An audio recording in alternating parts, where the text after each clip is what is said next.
گرامی قدر حاضرین و سامعین، اللہ جل جلالہ مہربان ہے، اللہ جل جلالہ حلیم ہے، اللہ جل جلالہ غفور ہے۔ اللہ کی 3 صفتیں اس وقت میں نے ذکر فرمائی ہیں، رحمان، غفور، حلیم۔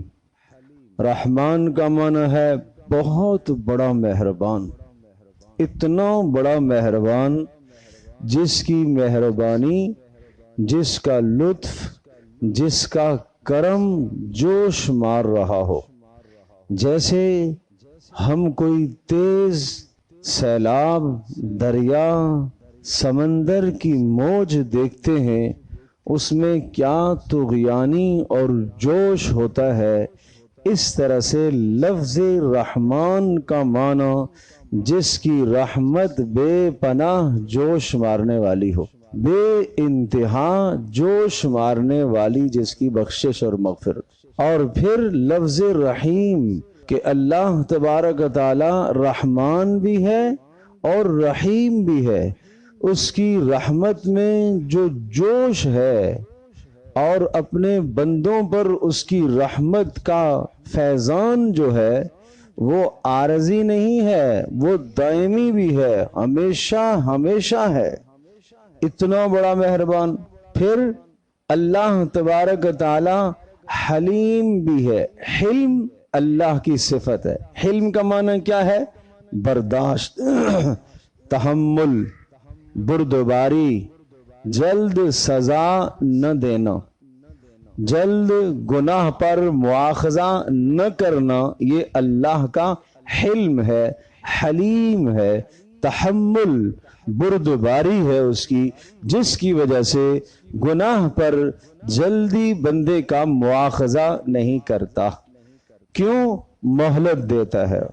وہ مہلت دیتا ہے اس لیے کہ وہ غفور ہے، بخشنے والا مہربان ہے۔ وہ یہ چاہتا ہے کہ میرا بندہ جب میرے پاس آئے، اس دنیا سے کٹ کر، اور موت جب اس پر طاری ہو، اور جب یہ میرے پاس آئے تو یہ میرا مہمان بن کر میرے پاس لایا جائے، میرا مجرم بنا کر میرے پاس نہ لایا جائے۔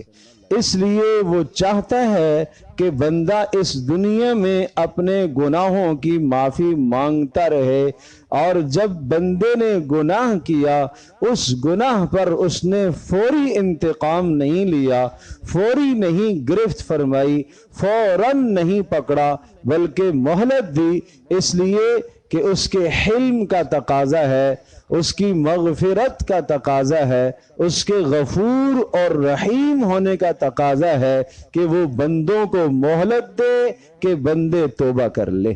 پھر گاہے بگاہے اللہ پاک ایسے دن لاتا ہے کہ جن دنوں میں نیکیوں کی قیمت بڑھ جاتی ہے، جن دنوں میں بخشش کے لیے، مغفرت کے لیے کوئی ہاتھ پھیلائے تو اس کی مغفرت لازمی ہو جاتی ہے، اور ان دنوں میں نیکیوں کی قدر و منزلت بڑھا دی جاتی ہے۔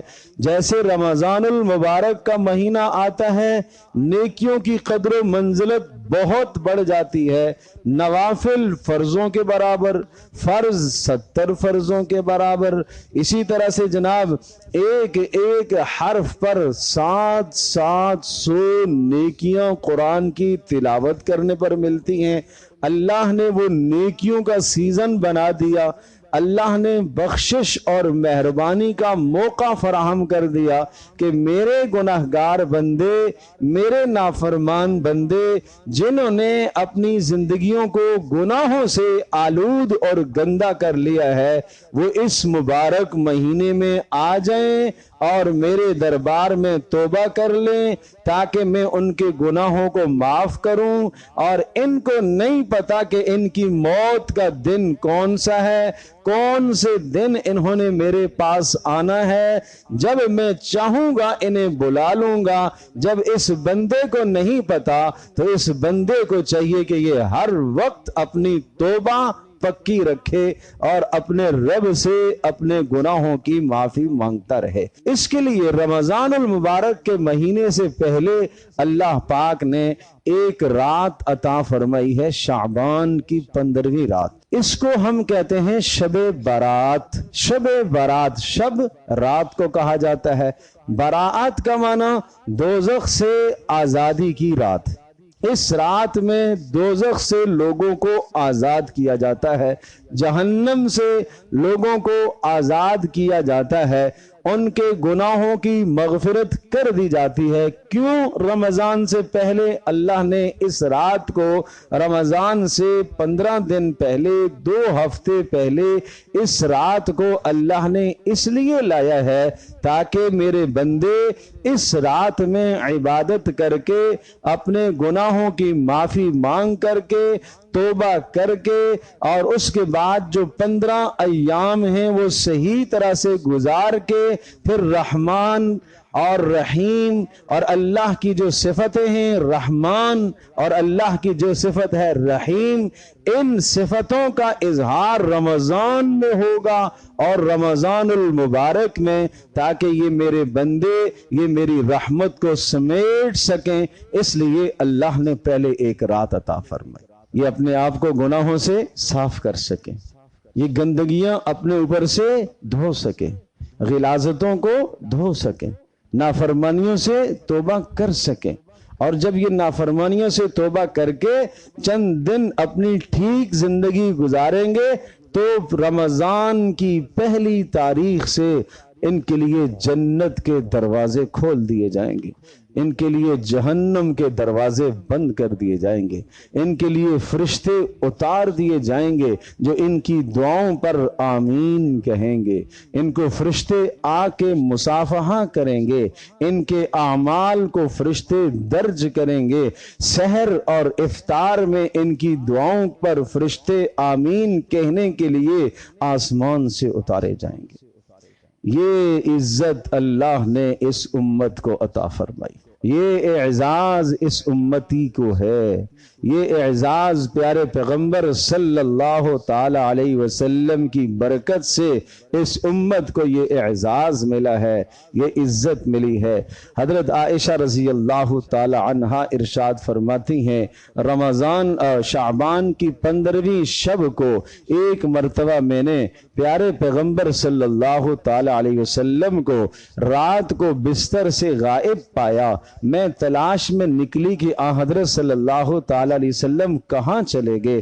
دیکھا تو پیارے پیغمبر صلی اللہ تعالی علیہ وسلم بقیع کے قبرستان میں تھے، اور وہاں جتنے بھی مدفون لوگ تھے ان کے لیے آپ بخشش اور مغفرت کی دعا کر رہے تھے۔ مجھے کہا، عائشہ یہ رات جانتی ہو، یہ ایسی رات ہے، اس رات میں یعنی جیسے ہی سورج غروب ہوتا ہے اور رات شروع ہوتی ہے، اس وقت سے لے کر صبح صادق تک اللہ تبارک تعالی اپنی شان کے مطابق آسمان دنیا پر آ جاتا ہے، اور اللہ پاک یہ سوال کرتا ہے، حل من مستغفر، کوئی گناہوں کی معافی چاہنے والا ہے؟ کوئی گناہوں کی بخشش چاہنے والا ہے؟ کوئی رزق مانگنے والا ہے؟ حل من تائب، کوئی توبہ کرنے والا ہے؟ یہ اللہ کی طرف سے ساری رات کو اعلان ہوتا رہتا ہے۔ کب؟ 15ویں شعبان کو، 15ویں شب کو، شعبان کی 15ویں رات کو یہ اللہ کی جانب سے اعلان ہوتا رہتا ہے، اور ساری رات اعلان ہوتا ہے، اور اپنی شان کے مطابق اللہ پاک آسمان دنیا پر اللہ پاک تشریف فرما ہوتا ہے۔ اللہ تبارک تعالی مکان سے، جگہ سے اللہ مبرہ منزہ پاک ہے۔ یہ سمجھایا ہے کہ گویا کہ قربت کی طرف اشارہ ہے، اللہ اپنے بندوں کے قریب آ جاتا ہے، اور اللہ اپنے بندوں کے گناہوں کو اس رات میں معاف کرنا چاہتا ہے۔ اللہ چاہتا ہے کہ بندے بخشے جائیں، اللہ چاہتا ہے کہ مجھ سے ہاتھ پھیلائیں، اللہ چاہتا ہے کہ مجھ سے معافی مانگے۔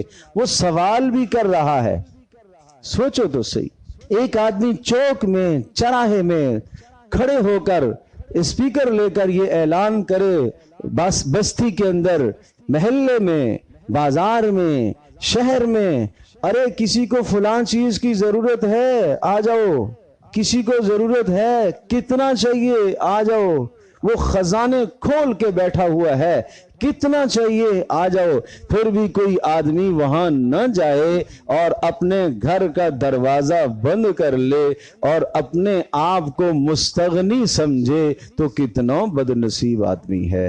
اللہ پاک آواز لگائے، کوئی ہے توبہ کرنے والا، کوئی ہے گناہوں کی معافی مانگنے والا، کوئی ہے رزق چاہنے والا، کوئی کسی مشکل میں پھنسا ہوا ہے، یہ اللہ کی طرف سے آواز لگتی ہے۔ لیکن انسان غافل اگر اس رات میں بھی سویا ہوا ہے، اس رات میں بھی گناہوں میں مبتلا ہے، نافرمانیوں میں مبتلا ہے، تو اس جیسا بد نصیب پھر کون ہوگا؟ تو آپ نے قبرستان میں جا کر بخشش اور مغفرت کی دعا فرمائی ہے، اور اسی طرح سے رات کو نفلی عبادت کی ہے، اور تیسرا اگلے دن کا روزہ رکھا ہے۔ شعبان کا روزہ، شعبان کے مہینے کے روزے کثرت سے آپ رکھا کرتے تھے۔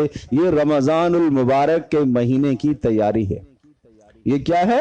یہ رمضان المبارک کے مہینے کی تیاری ہے۔ تو گویا خلاصہ یہ ہوا کہ پیارے پیغمبر صلی اللہ تعالی علیہ وسلم سے شعبان کی 15ویں شب کو یا شعبان کی 15ویں کو 3 اعمال آپ سے ثابت ہیں، صرف 3 اعمال۔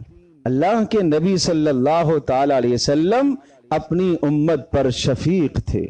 کوئی ایسا عمل امت کے فائدے کے لیے ہوا آپ نے نہیں چھوڑا، آپ نے اسے ضرور بیان فرمایا، آپ نے اسے ضرور بیان فرمایا۔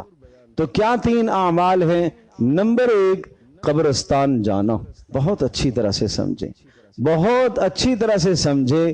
پیارے پیغمبر صلی اللہ تعالی علیہ وسلم سے جو عمل جس طرح سے ثابت ہے اسی طرح سے ادا کرنا سنت ہے۔ رسول اللہ صلی اللہ تعالی علیہ وسلم سے جو عمل جس طرح سے ثابت ہے اس کو اسی طرح ادا کرنا سنت ہے، اس سے آگے بڑھنا خلاف سنت۔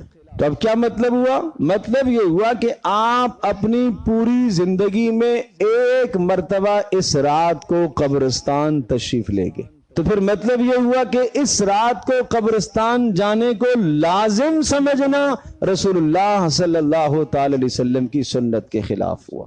اور آپ علیہ الصلوۃ والسلام نے اس رات میں قبرستان میں جا کر کیا عمل کیا ہے؟ مردوں کے لیے استغفار فرمایا، بخشش کے لیے دعا فرمائی۔ آپ جائیں، زندگی میں ایک مرتبہ جائیں، گاہے بگاہے جائیں۔ پچھلے سال گئے تھے، اس سال چھوڑ دو، 2 سال گئے، تیسرے سال نہ کر دو، کبھی گئے کبھی نہیں گئے۔ لازم مت سمجھو، مت سمجھو۔ جو چیز لازم نہیں کی رسول اللہ صلی اللہ علیہ وسلم نے اس کو لازم اور فرض کا درجہ دینا۔ عشاء کی نماز فرض، وہ اس نے نہیں پڑھی۔ اگلے دن فجر فرض، وہ اس نے نہیں پڑھی۔ لیکن رات کی قبرستان میں گیا، اس نے پتیاں بھی ڈالیں اور اس نے جناب چادر بھی چڑھائی اور اس نے پھولوں کا بھی چھڑکاؤ کیا۔ مجھے بتاؤ پیارے پیغمبر صلی اللہ تعالی علیہ وسلم کی سنت اور آپ کے بتلائے ہوئے عمل سے آگے کیوں بڑھا ہے؟ یہ اسی کا نام بدعت ہے، اسی کا نام بدعت ہے۔ آپ نے ارشاد فرمایا، جس نے میرے دین کے اندر ایسی بات کہی، ایسی بات کی جس کو میں نے نہیں بتایا، نہیں کیا، فَهُوَ رَدٌّ، وہ مردود ہے، وہ نہیں قبول ہوگی تم سے۔ اس لیے سنت پر آؤ۔ استغفار مردوں کے لیے جا کے مرحومین کے لیے بخشش کی دعا کرنی ہے تو جاؤ۔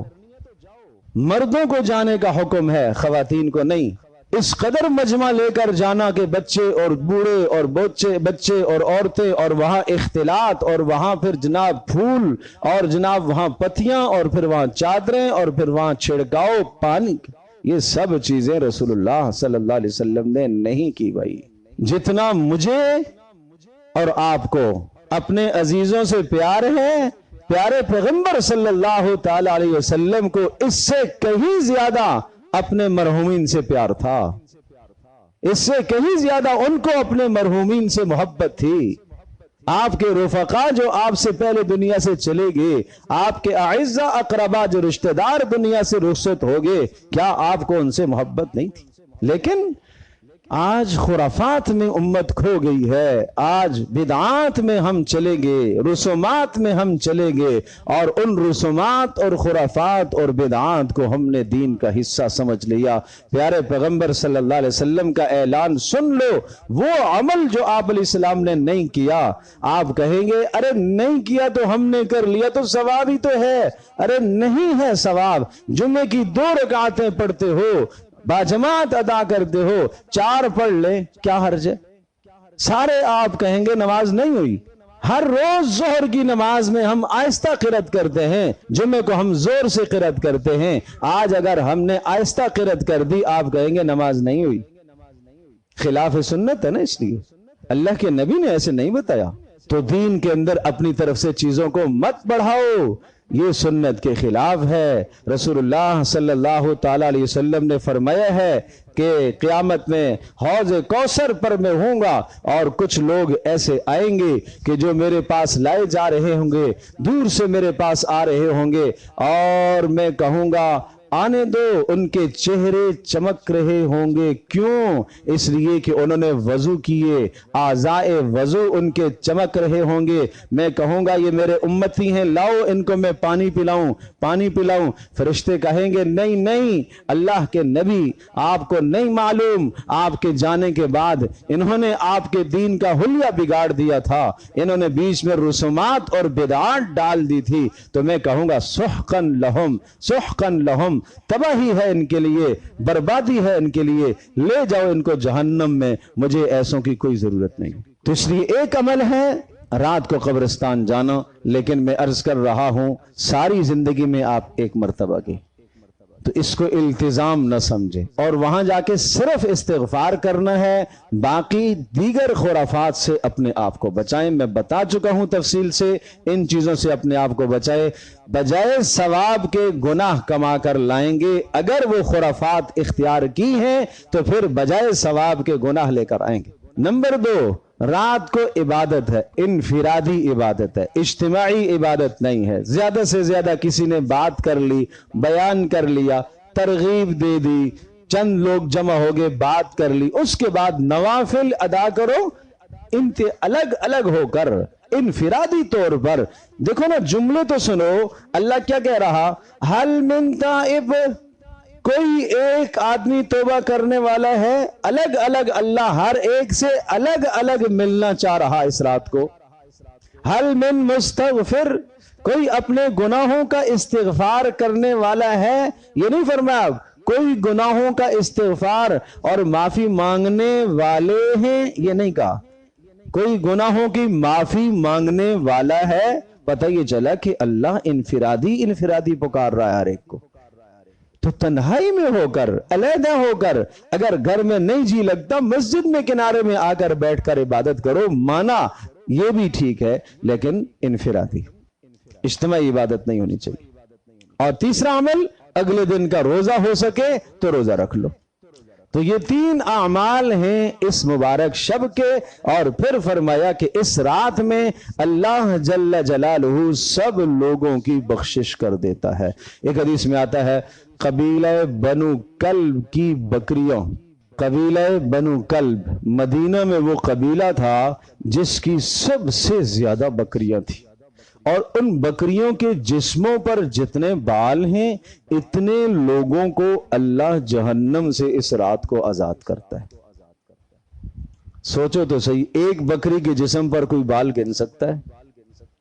اور پھر کتنی ریوڑ کے ریوڑ ہوں، پھر ان کے جسموں پر کتنے بال ہوں، ان سب کے بالوں کے برابر اللہ جہنم سے لوگوں کو آزاد کرتا ہے اور ان کی بخشش اور مغفرت کا فیصلہ فرماتا ہے۔ لیکن کچھ بد نصیب ایسے ہیں کہ جن کی بخشش اس رات کو نہیں ہوتی۔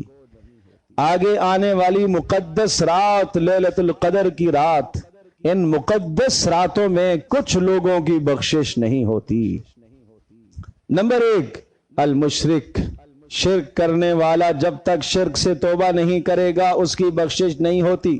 انہ من یشرک باللہ فقد حرم اللہ علیہ الجنہ، جس نے اللہ کے ساتھ شریک ٹھہرایا کسی کو، اس پر اللہ پاک نے جنت کو حرام کر دیا ہے۔ شریک ٹھہرانا اللہ کے ساتھ، اللہ کے ساتھ عبادت میں شریک ٹھہرانا، علم میں شریک ٹھہرانا، قدرت میں شریک ٹھہرانا، جو اللہ کی قدرت ہے یہ کسی اور کے لیے ماننا شرک ہے۔ جیسا اللہ پاک عالم الغیب ہے، جیسے اللہ کا علم ہے، یہ علم کسی اور کے لیے تصور کرنا شرک ہے۔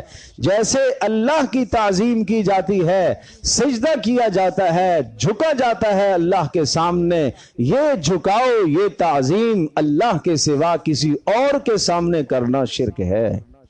اس شرک سے اپنے آپ کو بچاؤ۔ اعمال میں دکھلاوا شرک ہے، یہ عمل میں کر رہا ہوں صرف اللہ کی رضا کے لیے۔ اگر عمل کرتے وقت، نماز کے وقت، روزے کے وقت، صدقہ کے وقت، صدقہ کرتے وقت اگر دل میں یہ خیال اور جذبہ آ گیا کہ فلاں آدمی دیکھ رہا ہے، تاکہ وہ یہ سمجھے کہ بہت نیک عمل کرنے والا انسان ہے، یہ بڑا صدقہ کرنے والا آدمی ہے، یہ بڑا سخی آدمی ہے، فلاں آدمی کی منشا اور اس کی چاہت اللہ کی منشا کے ساتھ شریک کر دی ہے، تو یہ شرک کہلاتا ہے۔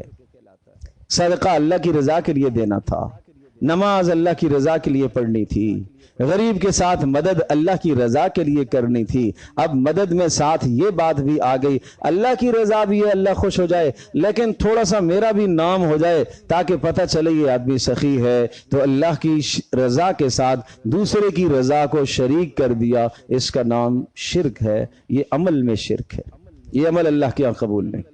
فمن كان يرجو لقاء ربه فليعمل عملا صالحا ولا يشرك بعبادة ربه احدا۔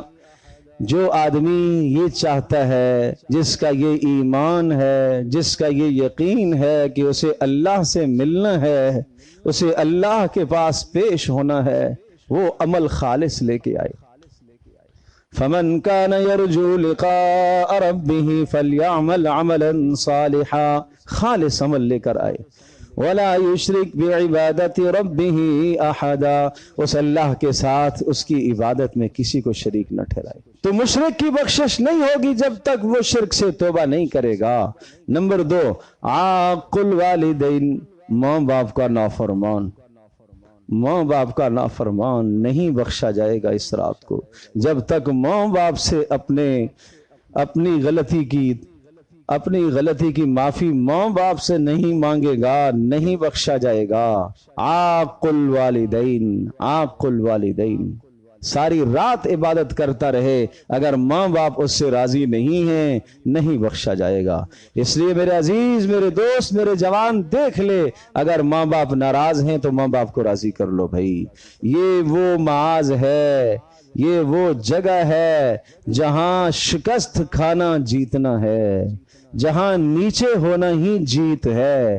ماں باپ کی آواز سے آواز اونچا کرنا کوئی جیت نہیں ہے بھائی، کوئی جیت نہیں ہے۔ یہاں آواز کو پست رکھنا جیت ہے، یہاں جھک جانا ہی جیت ہے۔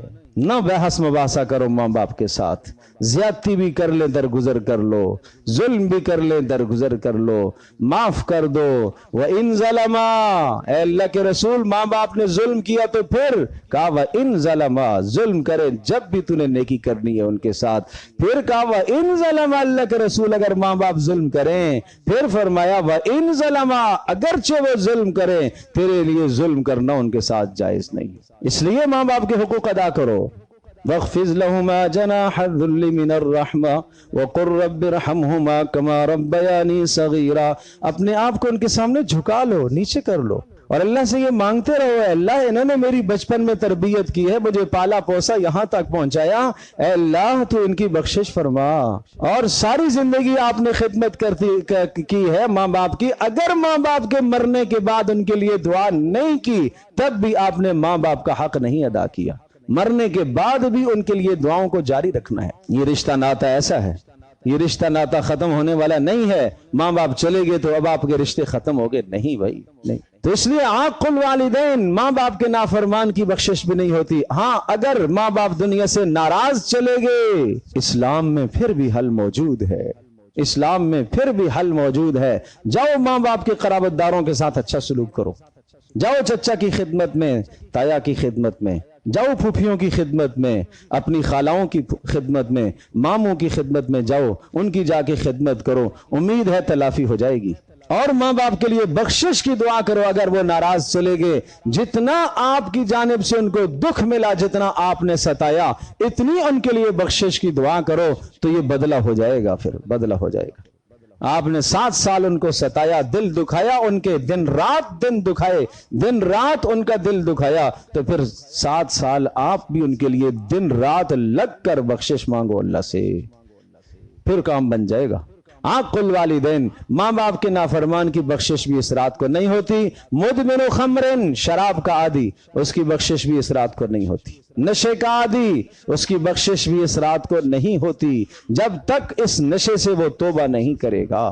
آج شراب کا نام بدل کر نئی نسل ایسی نشہ آور چیزوں کے استعمال میں لگ گئی ہے، اپنا ایمان بھی، اپنی جان بھی، اپنی صحت بھی، اپنا سب کچھ تباہ کر بیٹھا ہے۔ غلط سوسائٹیوں میں، غلط مجالس میں بیٹھ کر اپنا سب کچھ برباد کرتا ہے۔ اس لیے مدمن خمرن، شراب کا عادی، اس کی بخشش بھی نہیں ہوتی۔ القاتل، قتل کرنے والا، کسی کی جان مارنے والا، اس کی بخشش بھی نہیں ہوتی جب تک توبہ نہیں کرے گا، جب تک اس جرم کی تلافی نہیں کرے گا، اس کی بھی بخشش نہیں ہوتی۔ قاتل، کتنے بدترین جرم ہے یہ۔ المشاحن، دل میں کینہ رکھنے والا، کینہ پرور، اس کی بخشش بھی اس رات کو نہیں ہوتی۔ کیوں اپنے دل کو مسلمان بھائی کے کینے سے بھرتے ہو بھائی؟ میرے عزیز، میرے دوست، یہ دل اس لیے تھا، اس دل میں اللہ کی محبت آتی، اس دل میں محمد رسول اللہ صلی اللہ تعالی علیہ وسلم کی محبت ہوتی، اس دل میں اللہ کا خوف ہوتا، اس دل میں جنت کا شوق ہوتا، اس دل میں جہنم کا خوف ہوتا۔ اس دل میں کیوں غیروں کی نفرت بٹھائی ہوئی ہے؟ یہ ظلم ہے، سراسر ظلم ہے۔ دل میں یہ چیز بٹھانے کی نہیں تھی بھائی۔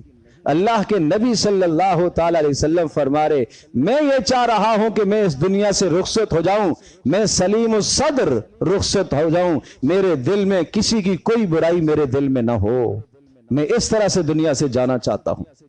اللہ کے رسول صلی اللہ تعالی علیہ وسلم کا پاکیزہ، مطہر، صاف ستھرا سینہ اور دل، وہ یہ فرما رہے کہ میں یہ چاہ رہا ہوں کہ میرا سینہ پاک صاف ہو جب میں اس دنیا سے رخصت ہوں۔ آج ہمارے دلوں میں کینے بھرے ہوئے ہیں، آج بھائی کا کینہ، بہن کا کینہ، چچا کا، ماموں کا، قرابت دار کا، عزیز کا، کاروبار میں جگہ جگہ پر کینوں کی بھرمار ہے۔ ایسے انسانوں کے اعمال سر سے ایک بالش اوپر نہیں اٹھتے، اور ہر پیر جمعرات کو اعمال اللہ کے ہاں پیش کیے جاتے ہیں، اور فرمایا جاتا ہے یہ جو دو آپس میں کینہ پرور ہیں، دلوں میں کینہ اور نفرت پالے ہوئے ہیں، اور جو آپس میں ناراض ہیں، 3 دن تک تمہیں ناراض رہنے کی اجازت دی ہے۔ اس لیے اللہ جانتا ہے، خالق و مالک بنانے والا جانتا ہے کہ 3 دن تک تمہارا غصہ ٹھنڈا ہو جائے گا۔ وہ کہہ رہا، اللہ کے نبی سے کہلوایا، 3 دن سے زائد اگر کینہ اور بغض اور نفرت دل میں رکھی اور اپنے بھائی سے ناراض رہا، اسی حال میں اگر مر گیا تو دونوں جہنم میں جائیں گے۔ کتنی سخت بات ہے۔ قطات، چغل خور کی بھی بخشش اس رات کے نہیں ہوتی، جو چغلیاں کھاتا ہے، ایک کی بات دوسرے کے سامنے، دوسرے کی بات تیسرے کے سامنے لڑائی بجائی کرنے کی کوشش کرتا ہے، 2 آدمیوں کے درمیان میں نفرت ڈالنے کے لیے ایسی باتیں کرتا ہے، ایسے شخص کی بھی، چغل خور کی بھی بخشش نہیں ہوتی۔ مسبل الازار، بہت بہت بہت چھوٹا گناہ سمجھتے ہو بھائی، بہت چھوٹا گناہ سمجھتے ہو بھائی، اور جب اس گناہ سے روکا جاتا ہے تو طنزیہ جملے سننے کو ملتے ہیں۔ مسبل الازار، وہ مرد جس کا لباس اوپر سے جانے والا نیچے ٹخنوں کو چھپا لے، اس کی بخشش بھی نہیں ہوگی۔ یہ کوئی گناہ معمولی ہے؟ یہ تکبر ہے۔ یہ تکبر تو اللہ کو پسند نہیں ہے، یہ اللہ کے نبی صلی اللہ تعالی علیہ وسلم کی سنت کے خلاف ہے۔ یہ فرض ہے مرد کا واجب ہے، واجب اور ضروری ہے کہ مرد اپنے ٹخنوں کو ننگا رکھے، اوپر سے جانے والے لباس سے اس کا ٹخنا نہیں چھپنا چاہیے، لنگی سے، شلوار سے، پینٹ سے، نہ نماز میں نہ نماز کے علاوہ کسی بھی حالت میں اس کا ٹخنا نہیں چھپنا چاہیے۔ یہ بڑا گناہ ہے، بڑا گناہ ہے، اس لیے صاف صاف فرمایا۔ گزشتہ امتوں کا ایک آدمی تھا اور اس نے اسی طرح سے وقت اس کا گزر رہا تھا کہ اس کی شلوار ٹخنوں سے نیچے جا رہی تھی، اللہ نے اسے دھنسا دیا اور قیامت تک وہ دھنستا رہے گا۔ یہ کوئی معمولی جرم ہے؟ ایک شخص نماز میں تھا، اس کی نماز اسی حالت میں آپ علیہ الصلوۃ والسلام نے اسے دیکھا، نماز پڑھی ہے اور اس کے ٹخنے چھپے ہوئے تھے، آپ نے فرمایا جاؤ جا کے دوبارہ وضو بھی کر کے آؤ، نماز بھی دوبارہ پڑھو۔ 10 تعویلیں لوگ لے کے آتے ہیں، یہ ہے جی وہ ہے جی یہ ہے جی وہ ہے۔ ارے میرے عزیزو، اللہ کے نبی صلی اللہ علیہ وسلم کی بات پر آ جاؤ بھائی، آ جاؤ۔